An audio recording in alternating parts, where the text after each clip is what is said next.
Hello and welcome to CineQuest Video. Today we're going to be talking about a new horror anthology from the VHS folks. VHS Beyond from 2024.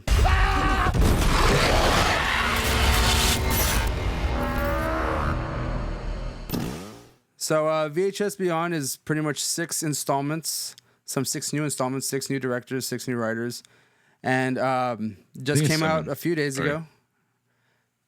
So before we get started, I want to make sure that we introduce Roland. You know that. Hi. And our another guest podcast contributor. You want to introduce yourself? Aleister Sharkwater. And once again, to reference our last review, I hope the hammer of Zanzibar has fallen upon your enemies.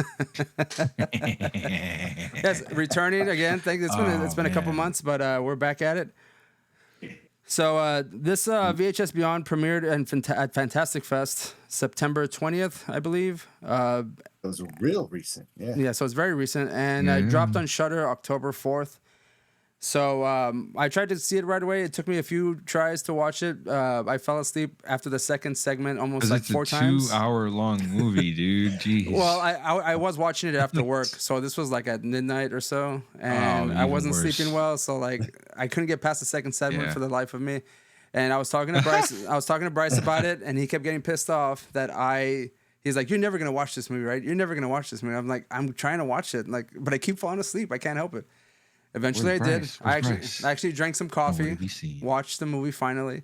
And yes, now Bryce is here to bitch at me about it, because I know he probably would have brought that up. So I'm bringing it up for him. Come back to bite him right in the ass. Yeah. So you're never gonna see it. You're never gonna see it. So just real quick, Aleister, have you seen any of the past VHS films? Actually, no, man. This is me. I never go into any franchise in order, okay? So, of course, I'm going to start up with number 6, number 7. Yeah, that's perfectly fine, especially with this series. And I do that a lot, too. Roland, have you seen any other VHS video movies? Yeah, not in a long time. I kind of lost track of it, but I've seen the first, I forget if it's like 2 or 3. Okay. And then I think I saw bits and pieces of like I don't remember if it was 99 or 85 yeah. VHS, or it might have even been 94. I don't remember, because these guys have been putting these out since what was the earliest one? 2012. I don't recall the first one, but it's been a while. I remember when I first saw the first one, it was I was just checking it out on Netflix, and my roommate at the time was like, "Hey, let's," because he loves found footage, you know, the mockumentary, slash what the fuck is the name of that movie? Blair Witch Project. You know, he loves that perspective and use of it. So he would just track down every fucking movie that found that, and he found this one, and so we checked it out, and then I think we followed, you know, the sequel as well. Following that was the next year, VHS 2, same stuff. And I was like, well, that's pretty cool, actually. Okay. I think after the second one was kind of when I started to sort of fall off watching them. Okay, so but it looks like they stopped like filming them for a good 6-7 years. They stopped for a bit, and then like I think a resurgence of their popularity came back, so they started bringing them back, and it seems like they're almost coming out in the past maybe 3 years. Like every year they're coming out with a new one. Yeah. So we're gonna go down the segments and just talk about what we liked, what we didn't disliked about them, which is 6 of them, and then we'll give our overall thoughts and ratings of the movies. Sure. So initially we have the abduction segment, but that kind of has interludes in between the movie itself. So we'll talk about that one last. So in the first official segment is Stork, which was directed by Jordan Downey, and that one pretty much is I would say like a group of are they military? They're cops, or they're just SWAT? It's a bunch of cops, dude. Going in cops to take in or to take out this stork. Basically, is what it is, what it comes out to. But like, it seems like there's a bunch of almost zombie-like characters in here that they have to destroy, and it has like a very first person kind of shooter game aspect initially. But what do you guys think of Stork? Roland, why don't you go first with that one? Have you guys seen Hardcore Henry before? No, but I know of it. No, but I know of it though. Everyone I've seen it with, they get a headache. I don't. So. I absolutely fucking understand that. Like, that's definitely a movie that could give you. If there was gonna be a motion sickness to the movie, that would probably be it. You know. Ray, you should totally check it out. It's a pretty awesome action movie. It's really fucking like. Is that the one that was shot like on a GoPro kind of thing, where they were just like first person? Yeah. Okay. Yeah. It's got. I wanted to pick it up. It's great. So this segment, like your Stork, it reminded me a lot of that one. You're just there with the body cam, and everybody's just going at it, you know, shooting everything. Like, it's like going through a zombie movie. It was pretty cool. I liked how, you know, the whole thing ran. I liked the set. It was a pretty cool set. Real, you know, pretty standard stuff. It was like a rundown house where, you know, it's full of whatever infected people, and it's got a monster sort of Xeno or whatever at the top waiting. All right. I don't want to go into like too many details in there because it's fun. It's a cool. I enjoyed it a lot. The action was pretty nifty. All right, Aleister, what did you think about it? It's the most Resident Evil 4 shit I've ever seen on screen. Yeah. It was beautiful, and the point of view is from the rookie of the group, and this is something you learn. I'm sure they teach it in the military, but this is something you learn in Fortnite. This is something you learn in Call of Duty. You stick with your team. You go off fucking around on yourself. He ended up on the second floor. Yeah, the guy ran like a loop through the house or something. You know, he went up and down a flight of stairs and then ended up back in the living room. Like, he got chased by the chainsaw one. And then later on, they were like, "Oh shit, there's a chainsaw. We need this." You know, like, just like fuck, you're totally right. Just some super Resident Evil stuff like everywhere. Down to the ridiculous like kinds of zombies, you know, because some of these guys were real slow and shambling. Other ones, they jump at you. They were like all over the place. And then there was like the big bads as well, like our super heavy zombie. And it was really funny how they had like a chill moment with one of them, and they're just like poking at it, trying to look at it stuff after they blast out its knees. That's right. Yeah, you can see the inside of the cranium, and there's like no brain. There's just like something hanging. You're right, exactly. You see just nothing in there, and so like that goes into later, a little later, in like the real light elements of the story, and so it's kind of cool when you see what's going on, and where's his brain? You know, like where to go? What do they do with it? Did you by any chance catch what the reasoning was behind the stork itself, or the monster, or its origins? Because I know that they were trying to rescue. Who were they trying to rescue again? A bunch of kids were kidnapped. It was kids, yeah. right? Yeah. That was the thing. These things would kidnap kids. Yeah, I mean, I thought the effects were pretty good. I thought it was a nice action-packed way to kind of start this. I thought it was gonna be a bit slower with the abduction kind of segment going into it, but I mean, they kind of started off a bit stronger with this segment, and I did enjoy the kind of various stages of monster that you get as further along they went, and then of course you got the big one at the very end, which was basically a giant stork. That was funny. Evil Big Bird. Evil Big Bird. It's like, hey, is that a Big Bird from Blood and Honey? I didn't know he was already open domain. Sweet. Yeah, the Sesame Street characters are public domain. That'd be good. I'm sure that's gonna happen at some point. Oh, hey, Bambi's coming up soon. Yeah, that's true. Oh yeah, there are so many like ridiculous schlock to look forward to. Lord. Bambi, Pinocchio, Peter Pan, Steamboat Willie. Well, Steamboat Willie's already out, I think. Well, no, it's not. Is it? Oh, that's right. I need to see that. Trap, whatever. That's right.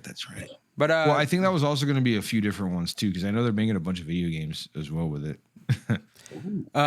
Yeah. So, any other thoughts about Stork segment? I will say the one that creeped me out the most, it was the one singing the lullabies. Yeah, that was cool. Yeah, like they just leave the camera.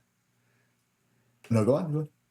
Oh, like he just kind of wanders by, and like the guy that's singing those lullabies. I think, right? Isn't it just one dude or something? Yeah. And that scene where they put the camera through the vent and then they see the guy's face upside down. Right. That was fun. So a lot of good moments in this segment. I'm not familiar with the director himself, so I couldn't tell you anything else of him. But if he has done or he is going to do movies, I'm pretty psyched to kind of check him out to see how he approaches those. Mm-hmm. So we can move on to the next segment, which it's a Dream Girl. Sorry. There is a, is it like I'm trying to think of the term that I'm trying to find here. It's a Mumbai narrative paparazzi. Is another place? The Bollywood video? Yeah, the Bollywood one, yeah. Sorry. Yeah. There's a girl who's like the star, and she pretty much gets berated by her manager. And we find out that she is pretty much like a robot, cyborg, AI, synthetic kind of person. And she pretty much becomes aware and goes very Skynet on everyone and and kills everybody. Yeah. Aleister, what'd you think of this? Yeah, it was fun to watch this particular segment. The one glowing red eye. Yeah, that was very Terminator-like. Aleister, what'd you think of this segment?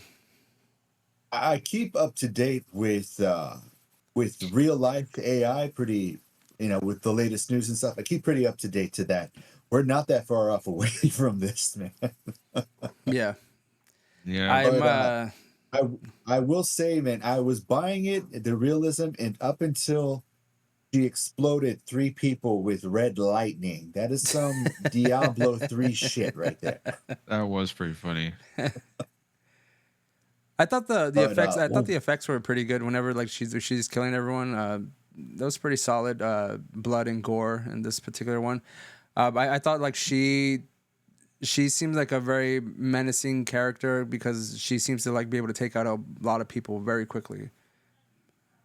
Not to sort of jump back, but I wanted to just mention something again about the guy that wrote Stork, Jordan Downey. I was looking up his IMDb. He directed quite a few things we've probably already checked out. Thanksgiving 1 and 3. Okay. Oh, the turkey one. The stork thing now makes sense now.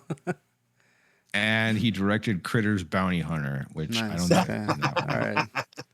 All right, the guy's got my respect. Nifty. So yeah, I figured that like you would probably find that kind of nifty. Yeah. So anyways, so back to the Dream Girl segment. Also like that one, this one is directed by Virat Pal. I think that's what you pronounce the name. But sure. Roland, would you have any thoughts on this one? I was kind of hoping to have more from it because like there was a very slow build up with the introduction of like the main character. Mm-hmm. Like what I thought were the main characters, but what sort of ended up being like I guess ancillary characters, because the main character obviously is the Dream Girl, right? In this. Tara was the name. Tara, yes. Tara, that's right. The Tara. I mean, with the big reveal, I was honestly hoping for more alien stuff when he sort of stumbles onto some of that, and I was like, oh fuck, she's gonna go all species on him or something, like, damn it. A guy can dream with right? some of these, like with this one, I thought there was gonna be some kind of, like you said, alien related kind of back. But I will say that to some of these, sometimes like I'm always wanting more story, even though I know I'm just only supposed to get like a small segment and from a certain perspective. But like for this one, I wanted just more of the back end of what and how she came about or something like that. Obviously, I'm not going to get that. But I mean, at least it kept me wanting for this particular story. It's got that the good old chestnut of someone getting their arm ripped off and then getting beat down with it. that was good. I enjoyed that part. Like I said, good special effects. I did enjoy a lot of that. Really kept the horror element. It looks like pretty active. This is one of the director's first attempts short film. Right, that's not a short film because these are all short. I mean, actually, this is a short film. Yeah, so I guess that's what they're known for. Night of the Bride, Facelift, The Bells, Recaptured, Oxpara, Interference. Never really heard of any of these, but they've been going back since 2014. So okay, all right, it's cool. They've been doing this for a bit. Any last thoughts on Dream Girl? You know, I appreciate Bollywood music and like dance and all that, but it was a little much for me, and kind of I would have rather they cut that down a bit. I'll be honest with you, I didn't mind the dancing video part. I mean, I was intrigued. It's like the full on musical that I was like, oh man, am I gonna have to watch this whole fucking thing? Yes, you know, yes, yes, you have to. I have to commit to the bit. You know, no, god damn it. That was about my only problem, I guess. But that's just, you know, it's so warm and fuzzy, you know, all the time. It just. Alistair, any last thoughts on Dream Girl? Last thoughts, man. I don't know if you're ever hiding in a closet and you get caught, man. You just gotta burst through, man. Just run out the way. Get the hell out of there. Get the fuck out of there. That should have been a goddamn priority. That actually, you know, is kind of impressive. Now that you know that you mentioned that scene. Every time we've seen these movies, dudes. Were you hiding in the fucking closet? What happens? They get fucking shanked in the closet somehow, or like the doors just get ripped open and then they get shanked, you know, in the room. And I kind of liked how this one. Or you're Jamie Lee Curtis and you stab the shape in the eye with a hanger. Well, yeah, okay. Hey, exceptions. There's exceptions to the rule, right? Obviously. And if there's going to be an exception to anything, like Jamie Lee Curtis is probably a pretty good example. So anyway, sorry. The whole reason I brought this up was because I liked that scene in this one, how they kind of turned that a little. The guy looked like he could have left at any point, like quite a few times. He just walks out and he's talking to her, and at any point I'm thinking, oh, she's gonna like freak out or have a reveal or something. And as it turns out, like him trying to be all fucking like caring and shit is what fucked everything up, you know. He was punching above his weight class, man. I got absolutely, dude. I was like, I mean, you're right. You're absolutely right. The guy was way the fuck like shooting out of left field, out of his league with this girl, but it was still like I was expecting that moment. And I kind of liked how they sort of turned that a little bit because I was waiting for it. I was like, oh, he's fucked, you know, like. They're just gonna, you know, and instead, like I think you see the door like twice in his vision or something, you know, he's looking down at it stuff, and I just thought that was so funny. Nice. It was such a great little like upset. Okay, so let's move on to the next segment, and I'm gonna say this one. I'm a little bit biased on this one. This one is kind of one of my favorites. This is Live and Let Dive, and this one. That is my favorite one of the. This is a group of people in a plane. They're about to go skydiving, and they just so happen to come across a UFO in the sky. A bunch of fighter pilots come, and pretty much all hell ensues. Plane gets cut in half. They all fall, and some of them live, some of them die. But then we come into contact with the aliens, and there's a really cool scene that I like a lot. It's whenever he's getting abducted, and he gets a view from himself getting abducted, and he sees Earth, and it kind of like that was my favorite part. So it was like what was that Jordan Peele movie? Nope. That we saw Nope. Nope. Yeah. Yeah. I love that those moments where you can see like the perspective, like first person point of view of them getting like sucked up or any of that kind of stuff, where it's just a cool effect. So or it gives you a cool like perspective. Roland, what did you think of Live and Let Die? If you got a chance to watch this part. It was pretty cool. Actually, I really liked the parts when they were obviously in the sky, in the air. The effects weren't the best, but that's okay. They were tolerable. They were serviceable. They were more than adequate, I would say. Though if I was going to complain about anything, that alien is maybe needs a little work, especially the little like wrist needles. I'll talk about that in just a minute. Okay. But yeah, I really so one thing that was like a cool little, I thought, scene to me that was a little different. That I don't know if I've seen this or you guys have seen this in other movies, but again, it was like when they're having sort of almost like a fight in the air, and these people are bystanders, and you can, the jets are flying around them, and they get caught in the sort of the crossfire, and are freaking out, and then they just it's a cool. All of this lends very well to that first person like fucking perspective, handy cam mode that these guys use for this. It's just very cool. I didn't really care too much about afterwards, when they landed so much, even though like that was obviously great stuff. The chase scenes. But yeah, like that I thought the airplane scene was pretty nifty. All right, Aleister, what did you think about Live and Let Die? I love they started off in the sky, they go down to the ground, they get sucked back up. Yeah. Now it was pretty really, really fast paced, and I appreciate that. Yeah. Just even when they hit the ground, he turns to the guy he's attached to, the head's freaking fell off somehow. I had a discussion with Bryce about that because I said I thought that his head got just ripped off by like just the strings of the parachute, like when he landed or something. Yeah. Like I don't know if it had anything to do with the fact that he got crushed by a plane or got hit by a plane or something, cut his head off or something. But it looked like just his head just got ripped off and caught up within the parachute. I thought that was fun. I could have been some shrapnel. We don't know. I want to get that. And then when he's in the truck, gets the gun pulled on him, and the alien jumps the driver, pops in, and you see the little head like open up, split, whatever the hell that was. Oh man, that's what I was talking about though. Like that was just like those effects. I'm like, you guys are trying. Okay.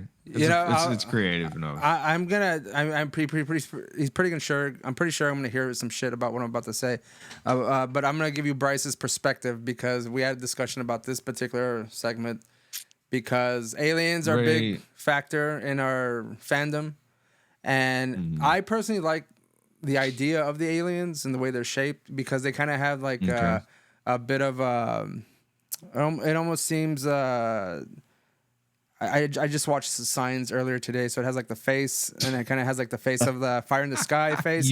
But it also has like the body and like contortion of the aliens from the movie Arrival with Charlie Sheen. Oh yeah, the weird flesh-colored grasshopper. Yeah, where they bend knees and all that kind of stuff. And Bryce obviously does not share that sentiment where he's a fan of the alien. The way Roland, you said. Who didn't really like it needs some work. It looks like he wanted kids' toys reject. He wanted the characteristic gray characters, big eyes, almond shape, and he kept talking about how like the eyes aren't a certain nut shape, like they were represented a certain type of nut, and it's because he has a bit of I don't say phobia, but like he enjoys the communion aliens. You know, because those were scared him when he was a kid. And I mean, they mentioned they directly referenced they mentioned that exactly. Willie Strieber. So I just wanted to bring that up because that was one of his complaints about. He liked this segment a lot, but his complaint was the design of the alien. Yes, Bryce is a man of principles and culture and tradition. Yes, he wants the standard Whitley Strieber communion. You know, except no substitutes.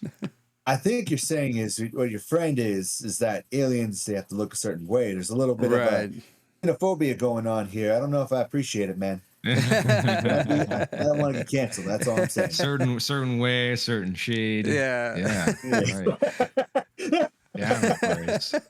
Well, I told him, I go, because he saw Communion when he was a kid, so that is the portrayal of aliens that he has in his head.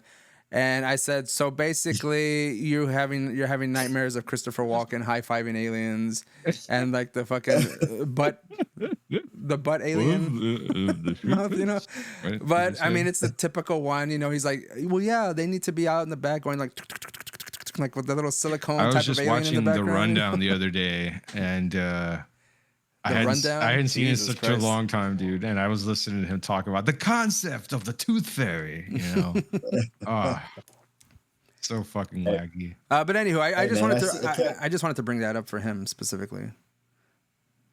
Man, I caught the tail end of Scary Movie 3, you know. He saw it in video after trying to watch Pootie Tang. That's awesome. So like Justin Martinez, I just wanted to bring up the director. He actually directed something in the first VHS and then VHS. I'm sorry, I have it here. VHS, Devil's Due, Southbound, which I've seen, and then of course this one. So he has like I guess 4 movies or 4 directorial credits. I am not a fan of Southbound. That one's okay. I mean, I'm not gonna say it's like one of the better movies, but it's okay. I didn't really have too much to say about it. It's always kind of like a game of a Russian roulette. If you got one bad one, it kind of ruins the whole thing. Yeah, because it's as a whole, like it kind of ruins the movie itself. Because you also have to get past that one, or you have to fast forward it if you want to get past to the other good ones. But that just puts more work in for you, the audience. So yeah. The next one we're gonna talk about is I made a comparison to Tusk. Watching this one, but then I realized who directed it, and it's been directed by Christian Long and Justin Long. It's called Fur Babies. You took the words right out of my mouth. Yeah, I again discussing it with Bryce. I go like, I felt like they reminded me of Tusk. You know, it's basically someone getting transformed into this particular animal that this person has an obsession over. And then I didn't realize when I was looking it up again, I was like, oh, well, of course, it's Justin Long. Justin Long was in Tusk. So basically, Becky runs this a doggy daycare center, and she has like taxidermy dogs. And there's a group of people who are trying to infiltrate to see like, I don't remember their initial motive, but they end up getting turned into her dogs, and she's like kidnapping people. Oh, because people were missing. Sorry. Yeah, people ended up missing, so they went to go look for them. But it turns out that she morphs dog parts with them to turn them into her human doggies. Well, the second group was looking for the missing people. The first group, they were trying to report on it was an animal abuse. Yes, mainly because they saw the taxidermied ones. The taxidermied ones in the back. Yeah. I thought it was pretty nifty. Wasn't this the one with the VFX group, the channel, the YouTube channel, that were watching her videos? No, that was the abduction one, I believe. Oh, that's abduction. My bad. Yeah. Okay, I was trying to remember. I was like, I could have sworn I thought it was this one. No, it's they were looking at her videos. No, it's the group was like checking out their videos and stuff like, so they had to go in with the hidden cameras and stuff like that. Yeah. No, it's the next one. My bad.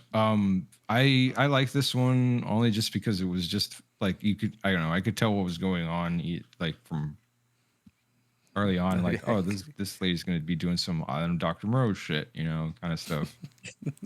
And And you know, it's what we got. And I was just like, okay, a little bit of human centipede, a little bit of what the fuck was I trying to think of this other one? I'm blanking, but yeah, it was pretty funny. I don't know. I didn't really pay attention to this one so much. Like it just seemed like real like cute and quaint and whatever. It's weird. Cute and quaint. A weird way to like describe it. Attaching dog parts to human beings. A dude being kept in a dog cage is quaint, man. I don't want to see your browser history, man. That's all. Well, you know, aside from that, everything was all happy, like, and warm and nice. Yeah, and all that junk. So what'd you think of this segment here? Oh man, I enjoyed it, especially after finding out Justin Long did it. Man, that's pretty cool. Oh yeah, he's had horrific acting history in front of horror movies. So if he's directing, he's on the other side, and looking forward to his future. I just think it's so funny that like how he ended up, or like quite a few actors actually have sort of ended up falling into horror, like collaborating with or starting their own horror studios. Yeah. Justin Long was the other one I was trying to think of. It was the guy from he played Frodo in Lord of the Rings. Elijah Wood. Elijah. Yeah, Elijah right. Wood, Yeah. Elijah Wood is another one. Like I think he was real big into like horror comedies. Yeah, he's a big horror guy. He's been in quite Nick a few. Frost and Simon Pegg as well. Real big into horror comedy stuff. I think Nick Frost has something coming out pretty soon. Yeah, like he does. Or something. Yeah, also, if anyone hasn't watched that, I really like that. It's just so cool. If anyone watching hasn't seen it, Nick Frost is in this one. Attack the Block. It's pretty funny and interesting. Also, alien related too. Meaning, that one is. I never got around to checking that one out. That one's good. Yeah. Yeah, I recommend it. It's real good. I think the last thing I saw Nick Frost in was that like spooky paranormal Amazon series. Yeah. It was only like one season, but it was fun. I enjoyed it.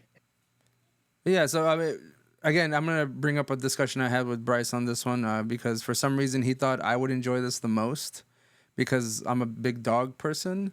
And I was like, I mean, I get it, but I'm like, you're a real big dog. My person, love for, I mean, I'm not a psycho when it comes to loving dogs and stuff like that. I don't want to like merge my dog with my favorite human or something. I wouldn't. That is absolutely not how I would describe you at all. Like, right? You're a big dog person. Like, right. You would love this. You would do this too, right? I mean, you know, you'd love to. You'd love to be turned into a dog. You know, they harness you up and take you for walks. Yeah, like, man. One part I absolutely agree with this woman on. If someone's stealing my Amazon packages, I will absolutely create hybrids. Hybrid dog, humans, attack breed.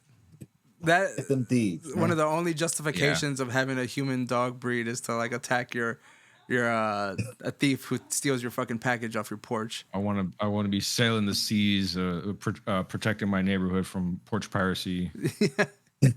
Those bastards, right? Like, I see your next down life, there Roland, on the street. That you're not from around these parts. Yeah. In your next life, Roland, you're gonna be that guy. Yeah, that's right. My pirate ship. I'm gonna drive it down the street. So we'll move on to the next one. This is the last. Well, technically, not the second to the last segment. It's Stowaway, and this was directed by Kate Siegel and written, again, surprisingly, by Mike Flanagan. And Mike Flanagan, if you know the name, has like a history, just a long history of doing like fantastic horror movies, or just horror writer in general. And Kate Siegel is his wife. I think they were. This is about where I left off on. Sorry. So they just released again or re-released Hush on Shudder, which is probably like, it was a surprisingly good film. It's very like home invasion, but I like home invasion movies, so there's that. But I believe it's also going to get a release on physical media on DVD or Blu-ray soon. So because that also shares a name with a DC animated Batman title. Yes, yeah. Yeah, Hush is another character in that one, but. So I'm not familiar with that. Sorry. And in this one, Haley is a woman who is implied to have left her husband and child behind, and she's documenting the findings of possible extraterrestrial encounters in the Mojave Desert. So basically, she does find some kind of a spaceship, and it turns out that they have a bunch of like little like creatures in it, and she gets injured, and like these like little nano things, kind of little robots. Yeah, the CG was really good on that. Merge and heal her, and That's basically she mutates whenever like ends up in like space, because she gets if she gets injured, like it pretty much heals her, but with like almost like the DNA of all the other creatures in the spaceship. This one was a fun one. I enjoyed this one a lot. Very subtle. There's not much action in this one. It feels like it really has like a type of mood, and kept more so the vibe of the VHS type of look to it, because I mean she is using like this real like I think older camera or something like that, but it does have that look to it, and I think it's really, really done well. I know the VHS series has jumped around like in different it's been hosted at different time periods, but they've always sort of had that like sort of not quite super film grainy twitchy home camera look. Yeah, pretty much everything. Well, like the other ones in this the other segments, they seem more digital because they're like more modern, but I think this one kind of kept more so to the VHS aesthetic look to it. Yeah. Okay. I like how it's definitely like there was another tape copied over it, so you do get bits and pieces of like her home life. Yeah. Oh, that's nifty. That's fun. That sounds great. There was I from what I remember at the end of this one, like she kind of like morphs into like almost like a grotesque creature, because she's getting like bits and pieces of other creatures morphed into her whenever she does get injured, and she gets repaired. With like a donkey's face and like, well, it's not that stupid, but like a hippo's ass. I don't know, a turtle's body. Yeah. So that's basically like the main part of that one. But like I said, I feel like it's done well enough, and it has like a very type of moodiness to it, which I did enjoy. The last bit is the one that has the segments in between all the interludes of these segments. It's abduction, and this is it starts off with someone saying they received video from a user on Reddit that's been digitized that shows proof 1 and proof 2 of alien encounters, or proof of aliens. This one is like intercut with characters, or you said the YouTubers Roland from Corridor Digital, right? Yeah. And they're all trying to like prove that was kind of fun. Prove whether or not this is like legit. And this is the one where they kind of reference communion and the Wheatley Strieber abductions and stuff like that. But Aleister, what do you think of this kind of overall dispersed into the movie itself? I gotta say, it was a lot of setup for what I think is the weakest segment of the movie. I will agree with you on that. There's not a lot of I love good setup, but it didn't seem like a good enough payoff for me, Right. I'll agree with you completely on that. When I was watching the last part again, I think the coffee was wearing off on me on this one, but I had to remember like, oh, this is also part of all these other things where we're supposed to get these proof 1 and proof 2 combined into like a very huge reveal at the end of this movie. And although it starts off kind of cool, where it has almost like the alien, like the silhouette, and it kind of looks like a shadow figure, and then it kind of just goes over the person. I think it's removing the eggs, and then shoves the camera down his throat, and then it ends off. Like I felt like there should have been more for that, because like you said, the payoff wasn't as good as the setup was, because the setup was cool, because like you're anticipating the whole movie to get to the end of this, and then it just doesn't have it.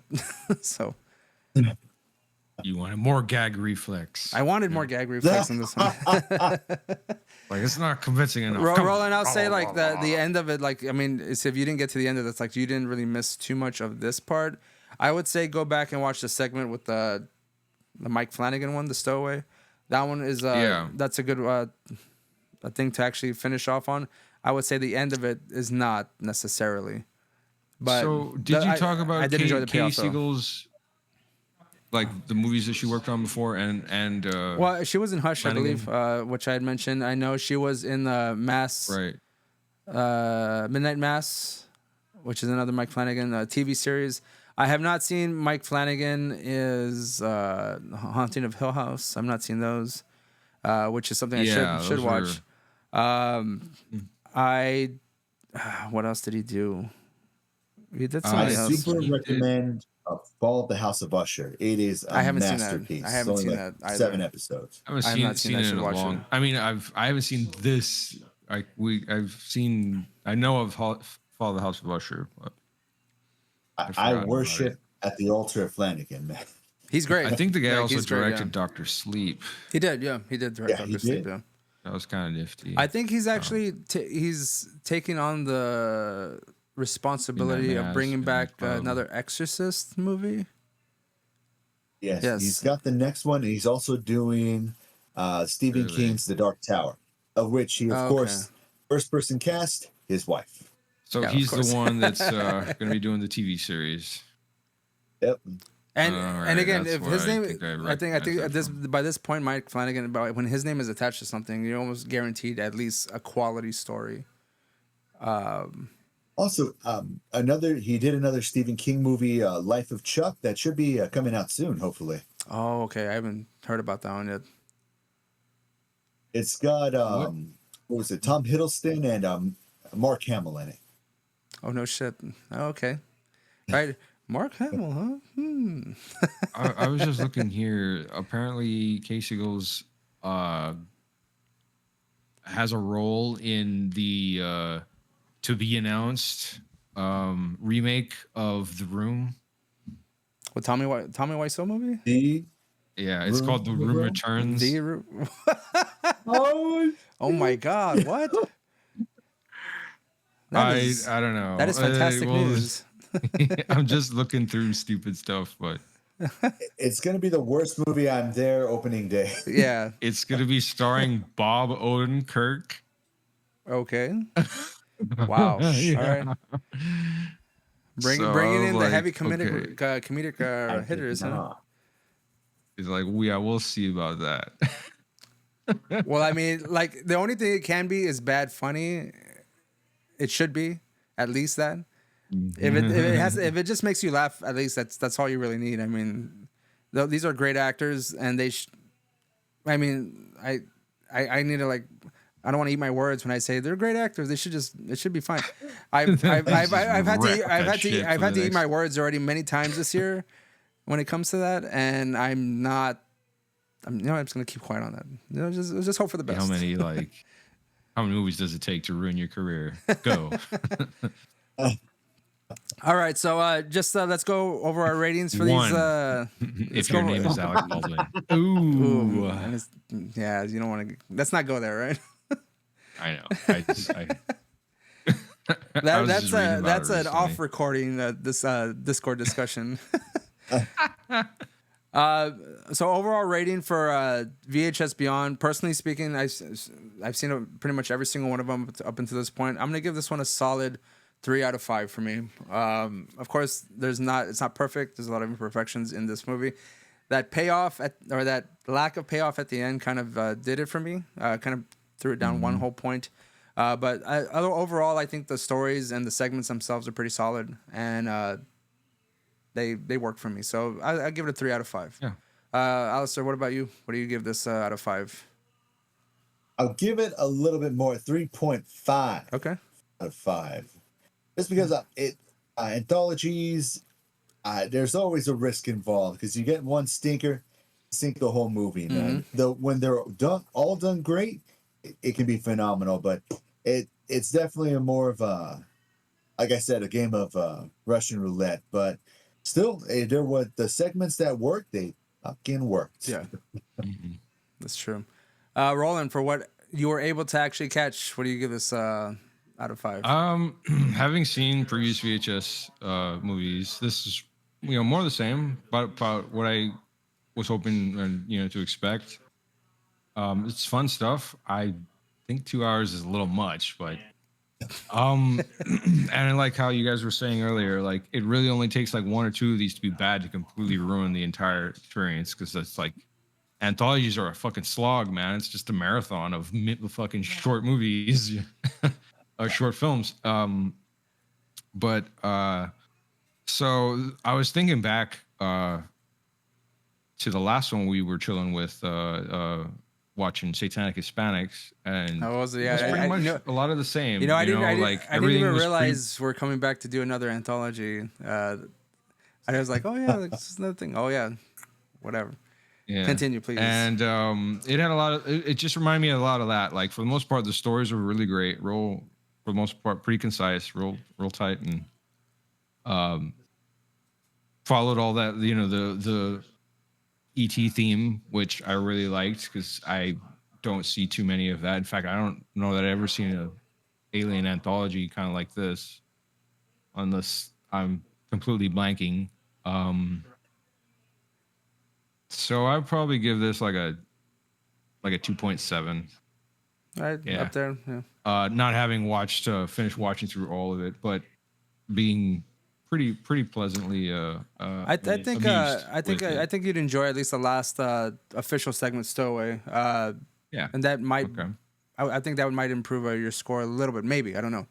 But all right, I think it's a pretty solid movie, and I hope to see the next one whenever they release it. Yeah, keep making them. I want to see some more alien anthologies. I think these deserve like just a nice DVD collection. You don't have to go too far into like the Blu-ray or anything. I think a nice compact DVD collection would help to add to my collection. Speaking, but there it just is. just because I think like the covers themselves are cool. The different covers.